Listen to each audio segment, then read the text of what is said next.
Hi, it's Steve. Today we'd like to show you how to change the drive belt on your dryer. It's a really easy repair. Let me show you how we do it. Now to do this repair, we will need to remove not only the top, but the control panel and the front panel to access the part. So before we begin, we'll disconnect the vent and unplug the dryer and pull it far enough forward that we can work on it. So next we'll take out these two screws that secure the top to the cabinet. Using either a 10mm or a Phillips screwdriver. Remove both screws. Slide the top back. And then lift it off and set that aside. Now next we're going to remove the 3 screws that go down through these plastic tabs on the back of the control panel.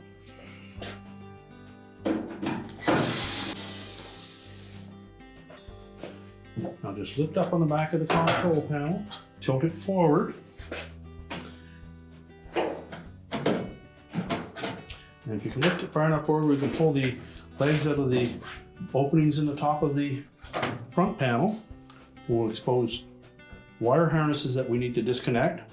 So release the locking tabs.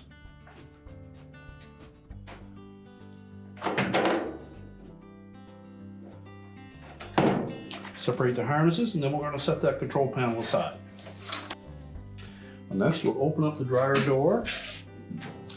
And we're going to remove these 2 screws located just below the lint filter.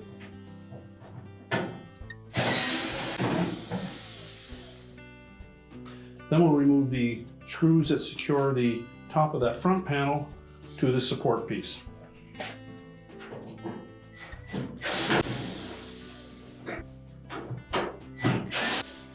Be sure to support that front panel after you remove the screws. There are a couple of spring clips here that will hold it in place. We're just going to tilt that back enough. We can reach in behind and disconnect the harness to the door switch. Simply pull the harness away from the switch. We'll tilt that panel down and we'll lift it off of the base frame. There are 2 brackets attached to the base frame that fit into 2 slots on the bottom of the front panel. And the door switch is located right at the very top of that front panel. So we'll set this assembly aside. Now next we'll disconnect the harness connector to the light bulb. Just pull it off and disconnect the harness restrainer. Now next we'll remove this support piece by taking out 2 screws on either side. And 1 down on the face and then 1 up on the top.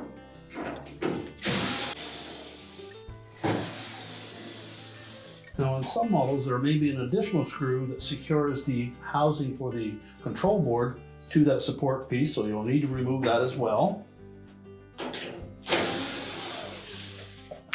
And there are 4 locating tabs that fit into the cabinet, so we may need to flex that support piece just a bit to disengage those.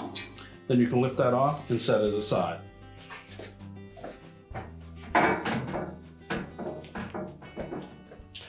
Now next we'll release the harness from the harness restrainers that are attached to that bulkhead.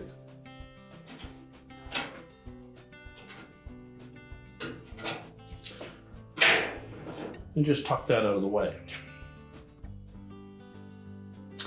Then we'll go down to the bottom of the dryer and we're going to disconnect this harness for the sensor. Simply depress the locking tab and separate the harness. So next we're going to remove that bulkhead. We'll need to take out 4 screws that secure the bulkhead to the cabinet, as well as a single screw that secures the outlet duct assembly to the blower housing.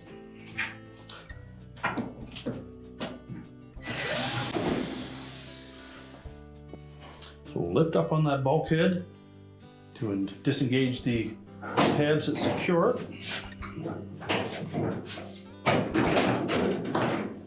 You may need to support that drum, and we'll lift the bulkhead away and just set that aside. Now, if the old belt is still intact, you'll need to release it from the idler pulley and the motor shaft. So we're going to reach in on the left-hand side till we locate that belt and the idler pulley, and also reach in from the right side.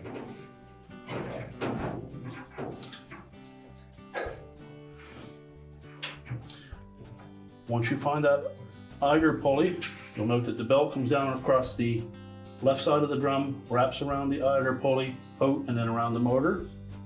So we're going to push that idler pulley to the left, slide the belt off the back of the idler pulley and the motor pulley, slowly release the tension on that idler.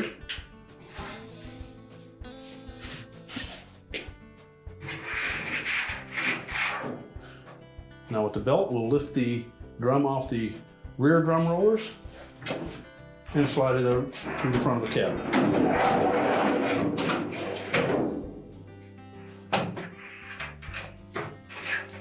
So we'll remove the old belt and discard it. Because it's difficult to know where that belt wraps around the motor and idler pulley, we've removed the drum so that we can show you how that actually threads through those two pulleys. The belt will come around the drum, and on the left side, it will wrap around the top of the idler pulley, tuck in underneath around the motor pulley, and end up in that configuration. So we have the groove side of the belt against the drum and the motor pulley, and the flat side of the belt against the idler pulley. We'll drape the belt around the drum, keeping the groove side against the drum itself. We'll lift it through that opening, and then we'll set it on the rear drum rollers. Make sure it fits down snug on those rear drum rollers and is flush up against that rear bulkhead. Line up the belt with the center of the drum, or just slightly back of the center. And then we're going to reach in through and reconnect that belt to the idler and the motor pulley. So locate the belt, make sure that there's no twists on it. And then from the right-hand side, we'll just place that belt on top of the idler pulley, and then we're going to roll it down underneath the right-hand side. At the same time, we're going to pull on that belt from below the idler pulley. We'll pull it over to the left against the spring tension of the idler, and then slip that belt over the motor pulley. We'll make sure that we don't have anything obstructed. We should then be able to turn that drum, and we'll see the blower wheel turn.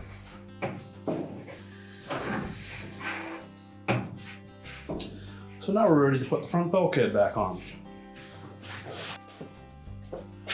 Now the bulkhead comes with these little T-slots or tabs that will fit into these slots that will hold it in place until we can attach the screws. But we do need to make sure that the front edge of that drum engages both of the drum rollers. So you need to lift up slightly on that drum.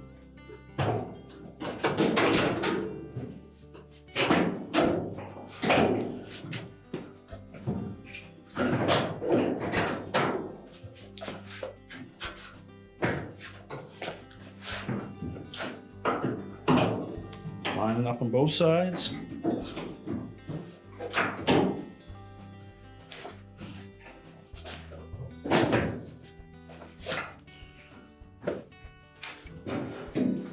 Just reach inside, make sure that the felt hasn't been jammed. Then we should be able to rotate that drum quite freely. We're now ready to install the retaining screws.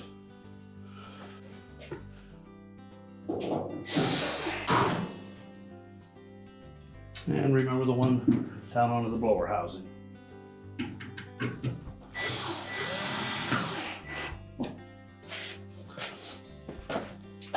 We'll next reconnect that harness. Make sure the locking tab engages. And now we're ready to put the cross support piece back in place. We'll take the wire harness, thread that through the harness restraints.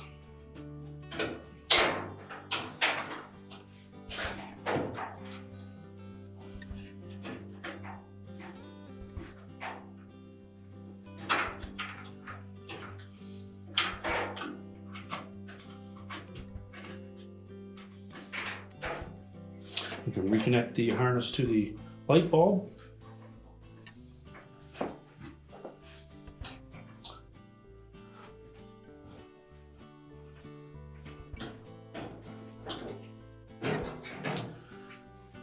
Now when installing that support piece, we want to make sure that we keep this tab in underneath the housing for the control board.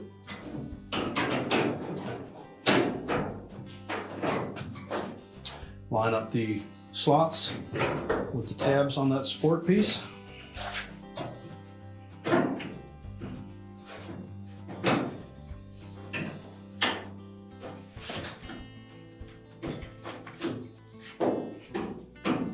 And then we'll secure it with the screws.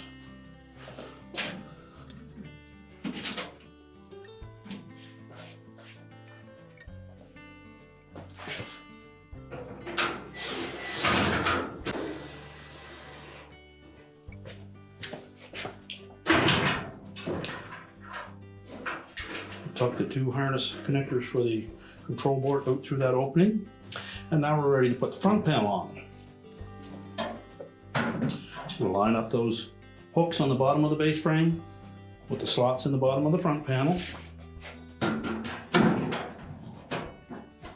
Tilt it up into position.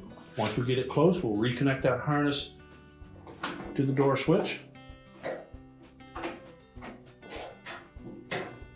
And then we can just press it into place, lining up the spring tabs, which may hold it there until we can attach it with the retaining screws.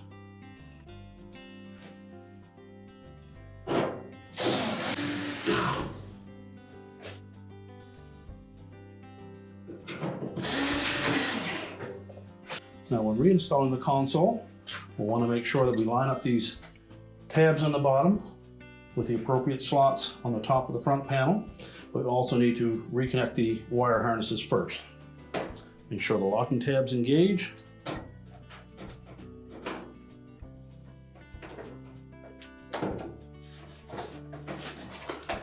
And we'll tuck that down into that opening.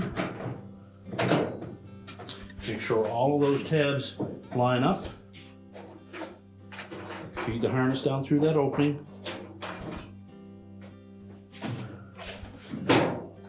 And tilt it back. We can then put the 3 retaining screws in across the top. Next, we'll open up that door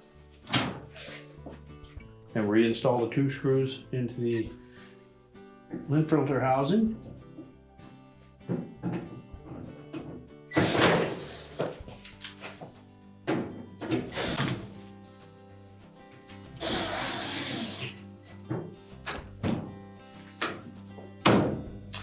And now we're ready to put the main top back on. Now when installing the main top, we want to make sure that these 2 hooked portions on either side engage 2 shoulder screws that are just back of the console. So just set it back a ½ inch or so behind that control panel. Make sure it sits flush onto the cabinet. Bump it forward. Make sure they engage. And then we'll secure it with the 2 screws at the back. So with the top in place, we'll just install the 2 screws at the back.